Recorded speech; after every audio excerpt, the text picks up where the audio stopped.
రాజకీయ ప్రయోజనాల కోసం మతాన్ని ఉపయోగించుకోవడం సరికాదని కమ్యూనిస్ట్ నాయకులు హెచ్చరించారు. బీజేపీ ప్రభుత్వం అమలు చేస్తున్న పెట్టుబడిదారీ విధానాలు దేశ సంపదను కొద్ది మంది కార్పొరేట్ సంస్థల చేతుల్లోకి చేరవేస్తున్నాయని ఆరోపించారు. మంగళగిరిలోని సిపిఐ కార్యాలయంలో నిర్వహించిన విలేకరుల సమావేశంలో వారు మాట్లాడుతూ తమ పార్టీ ఏ మతానికి వ్యతిరేకం కాదని, మతాన్ని రాజకీయ అవసరాలకు వినియోగించడాన్ని వ్యతిరేకరిస్తున్నామని స్పష్టం చేశారు. భారత స్వాతంత్ర ఉద్యమంలో కమ్యూనిస్టులు కీలక పాత్ర పోషించారని, బ్రిటిష్ సామ్రాజ్యవాదానికి వ్యతిరేకంగా పోరాడి అనేక మంది కార్యకర్తలు ప్రాణత్యాగాలు చేశారని గుర్తు చేశారు. ప్రస్తుతం కమ్యూనిస్టులపై విమర్శలు చేస్తున్న బీజేపీ నేతలు చరిత్రను అధ్యయనం చేయాలని సూచించారు. కమ్యూనిస్టులపై నిరాధార ఆరోపణలు చేయడం సూర్యుడిపై ఉమ్మేయటమని వ్యాఖ్యానించారు. మేక్ ఇన్ ఇండియా, స్వాలంబన వంటి నినాదాలు ప్రచారానికే పరిమితమయ్యాయని, విదేశీ వస్తువుల దిగుమతులు పెరుగుతున్నాయని విమర్శించారు. కార్పొరేట్ శక్తులకు ప్రాధాన్యం ఇవ్వడం వల్ల అవినీతి పెరిగిందని పేర్కొన్నారు. అయోధ్య రామాలయం నిర్మాణం పేరిట సేకరించిన విరాళాల వినియోగంపై స్పష్టత ఇవ్వాలని బీజేపీని డిమాండ్ చేశారు. ఆలయ నిధుల వినియోగంలో చోటు చేసుకుంటున్నట్లు వస్తున్న ఆరోపణలపై సమగ్ర విచారణ జరిపించాలని కోరారు.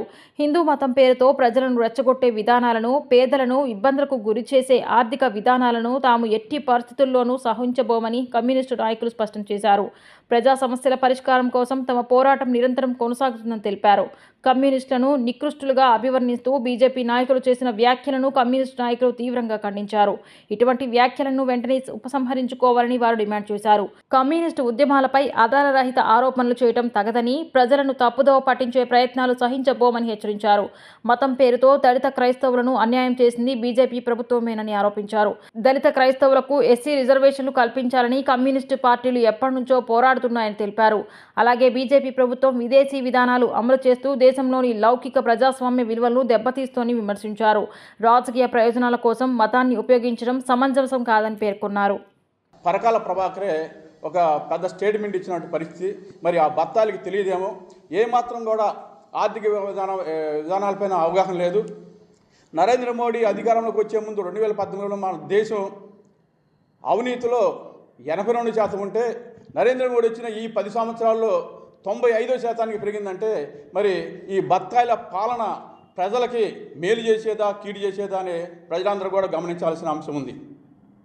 మరి ఎన్నికల విధానం చూసుకుంటే ఈ ప్రాంతంలో బీజేపీకి ఓటు పడదు, ఈ ప్రాంతంలో ముస్లిమ్స్ ఎక్కువ ఉన్నారు, ఫలానా ప్రాంతంలో క్రిస్టియన్స్ ఎక్కువ ఉన్నారు, ఫలానా ప్రాంతంలో కమ్యూనిస్టులు ఎక్కువ ఉన్నారని ప్రాంతాల వారీగా విడివిడిగా చూస్తూ అక్కడ ఎస్ఐఆర్ పేరుతో అక్కడ ఉన్న ఓట్లు మొత్తం కూడా తీసేసి రిగ్గింగ్, అంటే ఎలక్షన్ రిగ్గింగ్ జరుగుతుందని చెప్పుకోవచ్చు.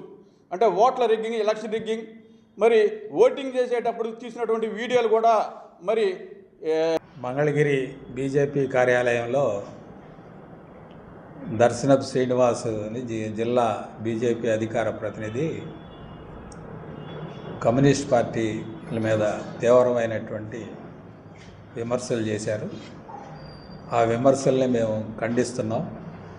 ఆ విమర్శల్లో ఒక్క విషయం కూడా వాస్తవం లేదని చెప్పి ప్రజలకు తెలియజేస్తున్నాం.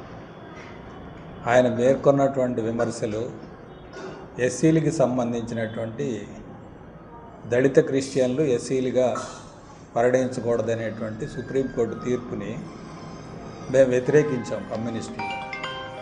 ఎందుకంటే తీసేయండి తర్వాత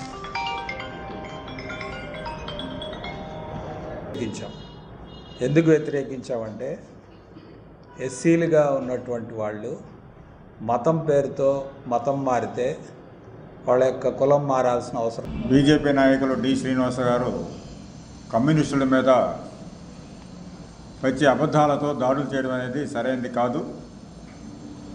కమ్యూనిస్టులు ప్రజల తరఫున పోరాడేటువంటి వాళ్ళు. ఈ మంగళగిరి పట్టణం కానీ దేశవ్యాప్తంగా కానీ ప్రజా సంక్షేమం కోసం దున్నేవానికి భూమి కావాలని చెప్పి పెద్ద ఎత్తున పోరాటం చేసిన చరిత్ర కమ్యూనిస్టులకు ఉంది. కానీ ఆ పేరుతో కమ్యూనిస్టులు ఎక్కడ భూములు స్వాధీనం చేసుకొని ఆఫీసులు కట్టుకోలేదనేది జగమెరిగినటువంటి సత్యం. ఈరోజు విదేశస్తులు అంటారు, కమ్యూనిస్టులు విదేశీ వాళ్ళ ఫోటోలు పెట్టుకొని ఊరెగుతున్నారని చెప్పి మాట్లాడాడు ఆయన. మేము అడుగుతూ ఉన్నాం, ఈరోజు విదేశీ వస్తువులు వాడుతున్నది ఎవరు?